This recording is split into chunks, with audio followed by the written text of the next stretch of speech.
2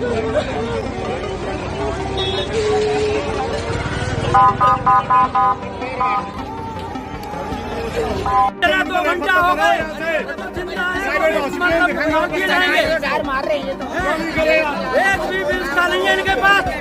police प्रशासन की जिम्मेवारी के हिसाब से ये इतना कांड हुआ है। क्या करेंगे? हॉस्पिटल में ऑक्सीजन 2 घंटे में बताइए। हमने कैच के लाया, इनमें सांस चल रही है। जान है वो नहीं खत्म हो रही है। ना दरोगा ना मंत्री एसपी कोई नहीं है यहाँ पर। नहीं कोई ऑक्सीजन है, कोई ड्रिप लगा रहे, कोई सीरियस होगा उसमें ड्रिप लगा दे तभी बच जाएगा। लगभग कितने लोगों की मौत हो चुकी है यहाँ पर? उस पे लाइव देख रहे थे, उस पर टोल फ्री नंबर आ रहे थे जिस पर पता करा गया, तब जाके इसका पता लगा। माँ का अभी तक कोई पता नहीं है। आगरा के पास गांव है रेनकला, वहाँ से आए। मेरी पत्नी हाँ ले गए इसमें, हाँ डेट हो गई। उत्तर प्रदेश के हाथरस जिले में मंगलवार को एक सत्संग के दौरान मची भगदड़ में 124 लोगों की मौत हो गई, जबकि सैकड़ों लोग घायल हो गए। यह सत्संग भोले बाबा उर्फ नारायण हरि के संगठन द्वारा आयोजित किया गया था। इस हादसे में सबसे अधिक महिलाएं और बच्चे शामिल थे। हादसा हाथरस जिले के सिकंदराराव थाना क्षेत्र के फुलराई गांव में हुआ था, जहां सड़क किनारे खेतों में सत्संग का आयोजन किया गया। सत्संग समाप्त होने के बाद भक्त भोले बाबा के चरणों की धूल लेने के लिए टूट पड़े।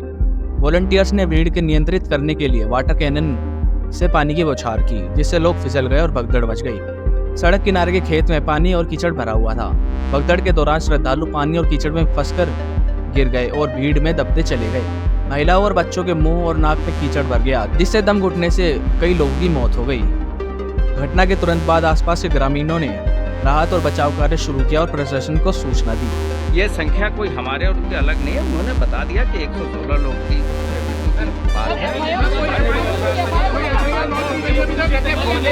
क्या भोले बाबा गिरफ्त में होंगे पुलिस के?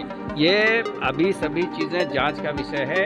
अभी हम तत्काल निष्कर्ष पे पहुंच के किसी भी चीज को जांच को इफेक्ट नहीं करना चाहते हैं। जांच का दायरा खुला है। जांच में जो भी तथ्य प्रकाश में आएंगे उसके आधार पर कार्रवाई करेंगे। नहीं, वहाँ पर्याप्त बल लगा है। इस चीज का भी परीक्षण जो जांच कमेटी है करेगी। घायलों और शवों को सिकंदराराव के ट्रॉमा सेंटर और एटा के मेडिकल कॉलेज भेजा गया। घटनास्थल पर चप्पल, सैंडल, पर्स और मोबाइल बिखरे पड़े थे, जो इस भयावह मंजर को बयां कर रहे थे। सिकंदराराव स्थित ट्रॉमा सेंटर हादसे के लिए तैयार नहीं था। वहाँ न बिजली थी, न चिकित्सक और न स्टाफ, ऑक्सीजन तक नहीं थी। घायलों को उपचार न मिलने पर कई लोगों ने वहीं दम तोड़ दिया। करीब 2 घंटे तक चिकित्सक स्टाफ मौके पर नहीं पहुंच सका, जिससे घायलों को रेफर करना पड़ा। उत्तर प्रदेश के मुख्य सचिव मनोज कुमार सिंह ने बताया कि इस हादसे में 124 लोगों की मौत हो गई है, जिसमें 7 बच्चे हैं और 1 पुरुष। उन बाकियों को छोड़कर बाकी सभी महिलाएं हैं। मंडल आयुक्त अलीगढ़ चैत्री बी की अगुवाई में जांच समिति को गठित किया गया है, जिससे 24 घंटों के भीतर रिपोर्ट देनी है। प्रारंभिक जांच में सामने आया है कि 20,000 लोगों को कार्यक्रम में शामिल होने की अनुमति मांगी गई थी, लेकिन इसमें 50,000 से अधिक लोग शामिल हुए। कार्यक्रम स्थल पर जगह भी सतमल नहीं थी और बाबा के पैर छूने की होड़ में भगदड़ मची। बाबा कौन है, कैसे बने उपदेशक, आपको बताते हैं। भोले बाबा का असली नाम है सूरजपाल। वह एटा जिले के बहादुरगढ़ नगरी गांव का रहने वाला है। शुरुआती पढ़ाई के बाद वह यूपी पुलिस में भर्ती हो गए और हेड कांस्टेबल बने। नौकरी के दौरान उन पर यौन शोषण का आरोप लगा, जिसके बाद उन्हें बर्खास्त कर दिया गया और जेल भी जाना पड़ा। जेल से छूटने के बाद सूरजपाल ने अपना नाम बदलकर नारायण हरि उर्फ साकार विश्वहरि रख लिया और उपदेशक बन गए। लोग उन्हें भोले बाबा कहकर भी पुकारने लगे। भोले बाबा का आश्रम 30 एकड़ में फैला हुआ है और 2014 में उन्हें एटा जिले के बहादुर नगर से मैनपुरी के बिछुआ में अपना ठिकाना बदला। का प्रबंधन स्थानीय प्रशासक के हाथों में छोड़ दिया। बाबा की गांव-गांव गहरी बैठ है और अनुयायी उन्हें भगवान शिव की तरह पूजते हैं। बाबा का दावा है कि उन्हें 18 साल की नौकरी के बाद BRS ले लिया और भगवान से साक्षात्कार प्राप्त हुआ। बाबा के अनुयायियों में कई IAS, IPS अधिकारी और राजनेता शामिल हैं। बाबा के आयोजन में कोई प्रसाद नहीं चढ़ता और ना ही कोई चढ़ावा लिया जाता है।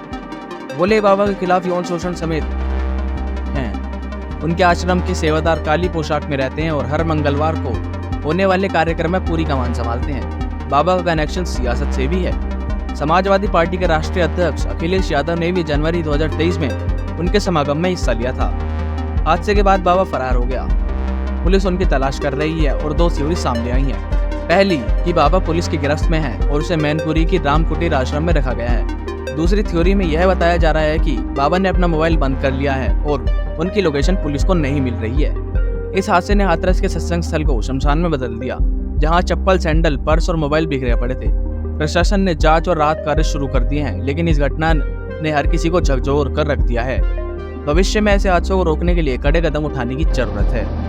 इस पूरे घटनाक्रम के लिए हम लोगों ने एडीजी आगरा की अध्यक्षता में एक एसआईटी गठित की है, जिसने अपनी प्रारंभिक रिपोर्ट दी है और इस घटना की तह में जाने के लिए उनसे कहा गया है। बहुत सारे ऐसे पहलू हैं जिन पर जांच होनी बहुत आवश्यक है। अब तक प्रथम दृष्टया जो थी हमारी कार्रवाई ये थी कि राहत और बचाव के कार्य को आगे बढ़ाने के बाद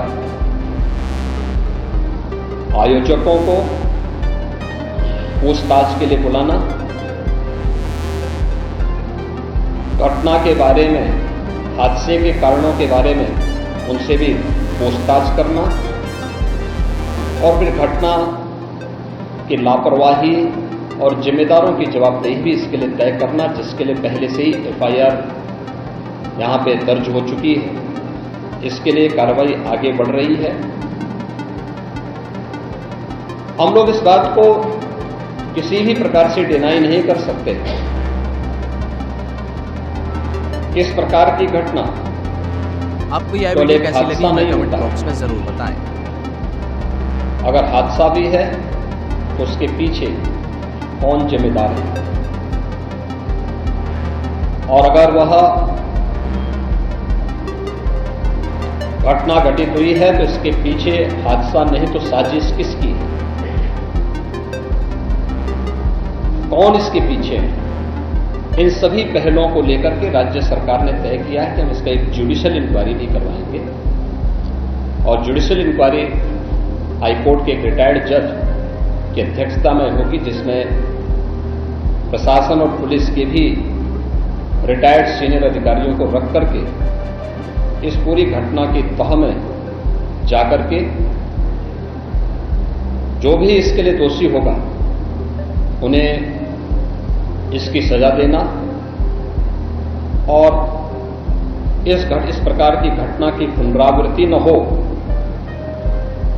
इनके बारे में एक सुझाव और एक एसओपी उनके माध्यम से बनाई जा सके, जिसे आगे इस प्रकार के किसी भी बड़े आयोजन में लागू किया जा सके, यह हम लोग सुनिश्चित करेंगे। और मैंने यहां पर भी हाथरस में भी और सिकंदराराव के घटनास्थल का मैंने दौरा किया, यद्यपि वहां काफी बारिश थी, और वहां जाकर के मैंने एक बार उसको देखने का प्रयास किया है। यद्यपि प्रशासन ने पहले से इसके मैप भी बना के तैयार किए थे और भेजे भी थे, लेकिन हादसे के कारणों की प्रारंभिक व्यवस्था देखी जा सके, इसको देखने के लिए वहां पर मैं स्वयं गया था। और हमारे 3 मंत्री यहाँ पर कल से ही कैंप कर रहे थे। मुख्य सचिव और पुलिस महानिदेशक भी यहाँ पर कल से ही कैंप कर रहे हैं।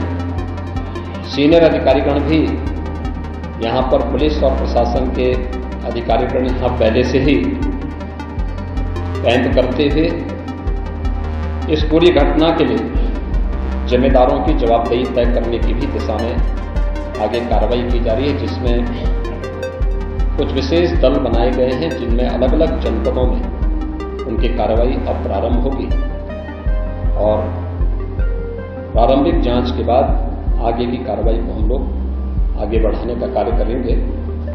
यह यहाँ की घटना के बारे में था और जुडिशियल इंक्वायरी के बारे में आज ही इसके नोटिफिकेशन शासन के द्वारा भी जारी हो जाएगी। राज्य सरकार ने और केंद्र सरकार ने, देखिए कि एफआईआर एप्लीकेशन परमिशन के लिए जिन लोगों ने दी थी, प्रथम दृष्टया पहले FIR उनके खिलाफ होती है और इसके बाद फिर उसका दायरा बढ़ता है। ये सभी अन्य लोगों के दायरे में आएंगे, जो भी इसके लिए जिम्मेदार होंगे वो इसमें आएंगे। केंद्र और राज्य सरकार ने आर्थिक सहायता की भी घोषणा की है।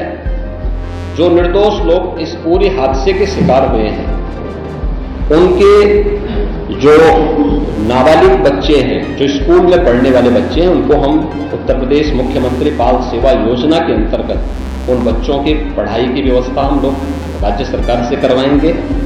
उन्हें जिस भी स्कूल में पढ़ रहे होंगे, जिन भी संस्थाओं में पढ़ रहे होंगे, या उनके स्कॉलरशिप आदि की व्यवस्था के लिए भी राज्य सरकार ने तय किया है।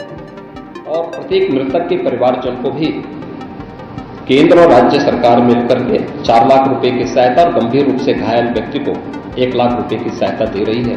धन्यवाद। देखिए, कुछ लोगों की एक प्रवृत्ति होती है कि इस प्रकार के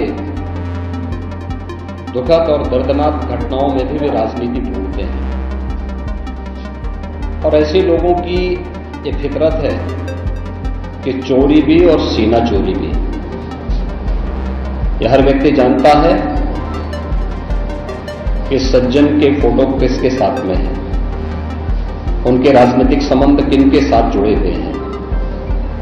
तो स्वाभाविक रूप से आप लोगों ने इस बात को देखा होगा कि पिछले दिनों रैलियों के दौरान इस प्रकार की भगदड़ कहां मचती थी और कौन इसके पीछे थे, और मुझे लगता है उसके तो हमें जाना आवश्यक है। जो लोग निर्दोष लोगों के जीवन के साथ खिलवाड़ करते हैं, और उनकी जवाबदेही भी इसके साथ तय होगी।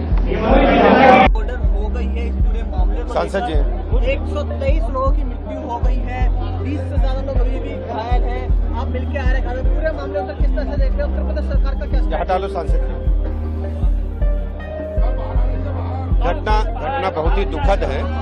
घटना के न्यायिक जांच के आदेश दिए गए हैं और उच्च स्तरीय जांच भी हो रही है। शीघ्र से शीघ्र रिपोर्ट आ जाएगी और जो भी दोषी होगा उसके खिलाफ कड़ी कार्रवाई सरकार करेगी। सरकार की प्राथमिकता है।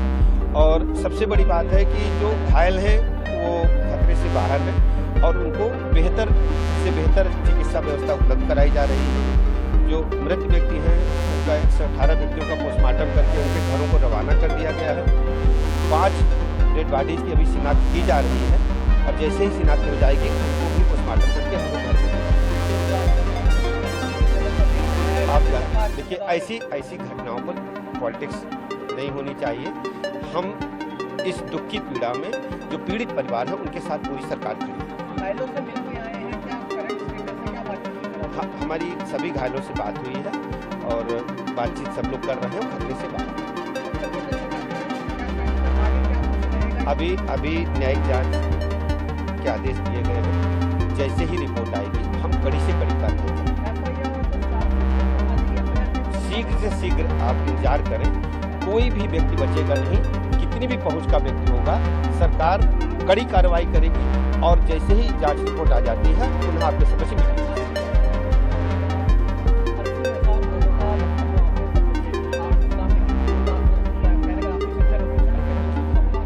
ऐसी घटनाओं की पुनरावृत्ति न हो, मुख्य सचिव को और पुलिस महानिदेशक को आदेश दिए गए हैं। सभी जिलाधिकारियों को और कप्तान को इस बात की निर्देश दें कि ऐसी घटनाओं की पुनरावृत्ति न हो। अभी जांच रिपोर्ट आने दीजिए, पूरी बात हम बताएंगे। जैसे ही जांच रिपोर्ट आ जाएगी हम पूरी बात आपके समझ रखेंगे। सुरेश है मेरे साथ, यहाँ सत्य के साथ में आए थे। मेरे साथ में आई थी मेरे छोटे भाई पड़ोस के, उनकी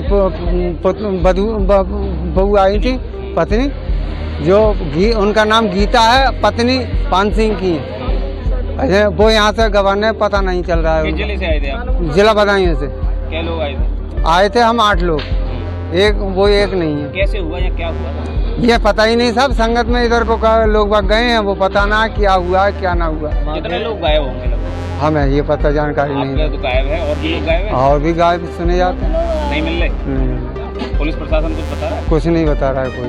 यहाँ माइक नहीं लगा हुआ था? माइक लगा हुआ है, हम आए आवाज लगवाने को, यहाँ कोई बता ही नहीं रहा है। माइक ही नहीं, वो गड़बड़ मच गई थी। हाँ बगदर बता रहे हैं, बगदर मच गई थी। आपने किया? हम पल्ली तरफ से नहीं, इधर से निकल के पल्ली तरफ को निकल गए थे बागी लोग। अच्छा, वो यहाँ से बिछड़ गई हमसे। कब से चल रही था यहाँ सत्संग? यहाँ तो आज ही का था। अच्छा, हाँ भगदड़ मच गई। बगदर मच गई। किस जगह आई थी आप, क्या सुनने आई थी? सत्संग सुनने आए। किस जगह से? आगरे से? हाँ, किस जगह से आई थी? आगरा से आए। और कौन सी बच्ची गायब है, क्या साल की बच्ची है? छाया नाम है, आगरा से आए हम। बच्चे का नाम क्या है? छाया, क्या साल की है? 15 साल की। नहीं मिल रही नहीं, दिमाग नहीं है, वो बोलती नहीं है बिल्कुल, रोवते है।